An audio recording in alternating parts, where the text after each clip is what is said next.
है, न 17 से ऊपर न 16 से कम, दम 17 से ऊपर। मैं सूरज हूँ तू मेरी किरण, संग तेरा रहे। इशारों को अगर समझो, राज को राज रहने दो। इशारों।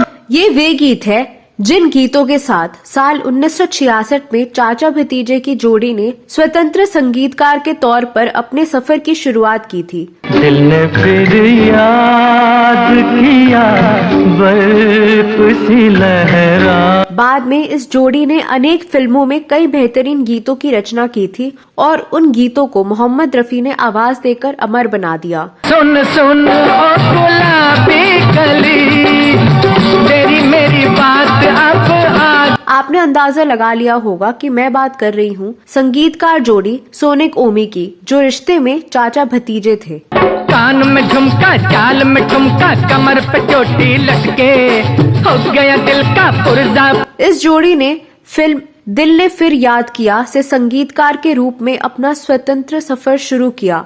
तब अपनी पहली फिल्म के लिए उनकी पहली पसंद मोहम्मद रफी थे। लो चेहरा सुर्ख शराब हुआ आँखों ने। जब ये दोनों कुछ सशंकित भाव से उनसे मिलने गए तो उनको बहुत हैरानी हुई, क्योंकि रफी साहब ये कहते हुए इस नई संगीतकार जोड़ी के लिए गीत गाने को तुरंत तैयार हो गए। कलियों ने घूंघट खोले, हर फूल पे भंवरा डोले।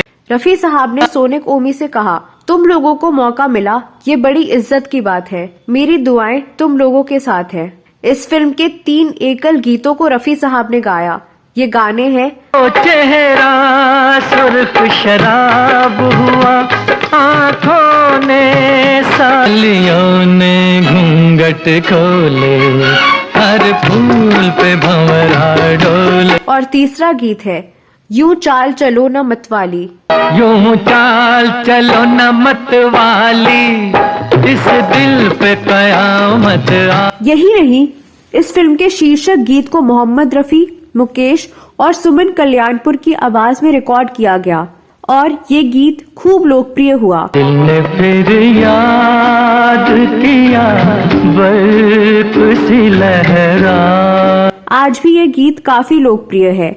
इस फिल्म में रफी साहब ने आशा भोसले के साथ एक युगल गीत गाया, मैं सूरज हूँ तू मेरी किरण। ओ मैं सूरज हूँ तू मेरी किरण, संग तेरा रहे। इस फिल्म के सभी गाने हिट रहे और गानों के कारण ये फिल्म भी हिट साबित हुई। इस फिल्म के बाद सोनिक ओमी की जोड़ी ने साल 1968 में फिल्म आबरू, चेहरा यहाँ चांद तो हर जर्रा सितारा, साल 1969 में महुआ और साल 1970 में सावन भादो के लिए संगीत दिया और इन फिल्मों के गाने भी हिट साबित हुए।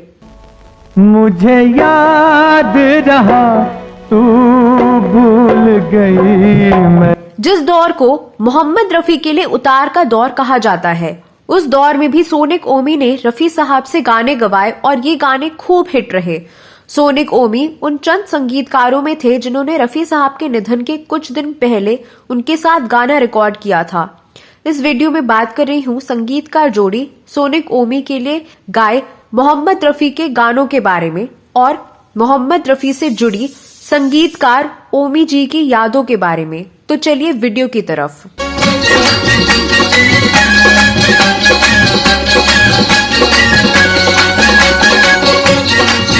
दोस्तों, दिल ने फिर याद किया, सावन भादो, धर्मा फिल्म और रफ्तार उन यादगार फिल्मों में शामिल हैं जिनमें सोनिक ओमी के संगीत पर मोहम्मद रफी ने आवाज दी थी। सुन सुन सुन ओ गुलाबी कली है, तेरी मेरी बात अब आओ। मैं सूरज हूँ तू मेरी किरण, संग तेरा रहे। धर्मा फिल्म की कव्वाली राज की बात कह दूं, सोनिक ओमी की एक लोकप्रिय रचना है जिसे रफी साहब और आशा भोसले ने शानदार ढंग से गाया था और पर्दे पर उस गाने पर इतना ही जीवंत तरीके से प्राण और बिंदु ने अभिनय भी किया था। राज खुलने का तुम पहले जरा अंजाम सोच लो इशारों। आपको बता दें कि सोनिक ओमी ने फिल्म जगत में यात्रा शुरू की थी संगीतकार रोशन के कोरस गायक के रूप में, और बाद में ये दोनों रोशन और मदन मोहन के सहायक भी रहे। संगीतकार रोशन के साथ 8 वर्ष काम करने के दौरान उन लोगों ने कई फिल्मों में मोहम्मद रफी के साथ काम किया। इन फिल्मों में बरसात की रात, वल्ला, क्या बात है, आरती, ताजमहल और चित्रलेखा शामिल हैं। जिंदगी भर नहीं भूलेगी वो बरसात की। संगीतकार जोड़ी सोनिक ओमी के संगीतकार ओमी जी ने एक बार मोहम्मद रफी साहब के बारे में याद करते हुए बताया कि रफी साहब मक्का गए थे। वहां उनको कुछ आलिम मिले जिनकी बातों का उन पर गहरा असर पड़ा। उन लोगों ने रफी साहब से कहा कि गाने गाना उनके धर्म के खिलाफ है। इस बात को उन्होंने दिल से लगा लिया और इसका प्रभाव 1970 के दशक के शुरुआती वर्षों में उनके करियर पर पड़ा। उस समय आर.डी. बर्मन और किशोर कुमार के कारण फिल्म जगत में बदलाव की लहर थी। ऐसे में बहुत से अभिनेता इस लहर में बह गए। ओमी जी ने बताया, मुझे एक घटना याद है कि साल 1972 में फिल्म भाई हो तो ऐसा में उनको संगीत देने का काम मिला था। फिल्म के अभिनेता जितेंद्र इस बात पर जोर देने लगे कि उनके लिए किशोर कुमार गाएंगे, जिससे फिल्म सफल हो जाएगी। मुझे फिल्म के निर्देशक मनमोहन देसाई ने फोन किया और बताया कि जितेंद्र क्या चाहते थे। मैंने जितेंद्र को फोन में लाया और कहा कि मैं फिल्म का संगीत निर्देशक हूँ, और उनको मैंने समझाया कि मैं फुलझड़ी, मैं गुलझड़ी गीत रफी साहब की आवाज में अधिक उपयुक्त होगा। आखिरकार वह गीत रफी साहब ने ही गाया। गुलझड़ी है गुलझड़ी जो तूने की उल्टी। लेकिन उस फिल्म में एक युगल गीत था, बोल मेरी गुड़िया, जिसको किशोर कुमार और लता जी की आवाज में रिकॉर्ड किया गया। ओमी जी रफी साहब के बारे में एक वाकया सुनाना नहीं भूलते कि रफी साहब कितने सीधे साधे और दिलदार इंसान थे। उन्होंने कहा कि रफी साहब बहुत ही सीधे साधे थे और वह किसी बात पर एतराज नहीं करते थे। लेकिन एक गाने की रिकॉर्डिंग के दौरान पता नहीं क्या हुआ कि रफी साहब तैश में आ गए। ये ऐसी बात थी जिसके बारे में किसी ने भी नहीं सुना था। ओमी जी ने याद करके बताया कि साल 1973 में धर्मा फिल्म का गाना रिकॉर्ड हुआ। तब हमारे बीच का रिश्ता पेशेवर नहीं रह गया था, हमारे बीच काफी अपनापन आ गया था। हम दोनों पंजाब के थे और हम जब भी बात करते तो पंजाबी में ही बात करते थे। उस दिन हमने रफी साहब और आशा जी की आवाज में राज की बात कह दूं गाना रिकॉर्ड किया था। मैं रीटेक करना चाहता था। इस पर रफी साहब ने गुस्सा होते हुए कहा, आप क्या कह रहे हैं? रफी साहब मृदुभाषी थे और वो कोई भी काम पक्का करके जाते थे। जब रफी साहब ने ऐसा कहा तो मैंने भी सख्त आवाज में कहा, कोई बात नहीं, पैकअप करते हैं। रफी साहब बिना कुछ कहे ही वहां से चले गए। अगले दिन सुबह मेरे दरवाजे की घंटी बजी। दरवाजा खोला तो देखा कि रफी साहब थे। उन्होंने पंजाबी में पूछा, मेरी वजह से तुम्हें परेशानी हो गई, चलो वो कव्वाली सुनो जो कल रिकॉर्ड की थी। उनके पीछे जहीर साहब 2 बड़े स्पीकर लिए खड़े थे। रफी साहब बोले, कव्वाली को इस स्पीकर पर सुनते हैं, मैं अमेरिका से लेकर आया था। हम दोनों ने साथ में कव्वाली सुनी और फिर रफी साहब ने पूछा, क्या तुम इसको फिर से रिकॉर्ड कराना चाहते हो? अपने चेहरे पर मुस्कान को मैं छिपा नहीं पाया क्योंकि गाना उसी तरह से रिकॉर्ड हुआ था जैसे मैं चाहता था। मैं उनको गले लगते हुए बोला, अपने स्पीकर ले जाइए खान साहब। रफी साहब बोले, ये तुम्हारे लिए है। ये देखिए रफी साहब की महानता। उस गाने से उनको कुल 3000 मिलने थे और स्पीकर 20,000 का था। उस गायक ने एक मामूली बात को दिल पर ले लिया और 3000 रुपए के बदले 20,000 का स्पीकर छोड़कर जाने लगे। ये सोचकर मैं इतना भावुक हो गया कि उनसे आंखें भी नहीं मिला पाया। यही रफी साहब थे। बाद में वह गाना काफी सुपरहिट साबित हुआ। बापे राज आया तो जुबां को मोड़ के रख दूं खुशी से। इस संगीतकार जोड़ी का एक और उल्लेखनीय गाना है फिल्म महुआ का। ये गाना है, दोनों ने किया था प्यार मगर। ने किया था प्यार।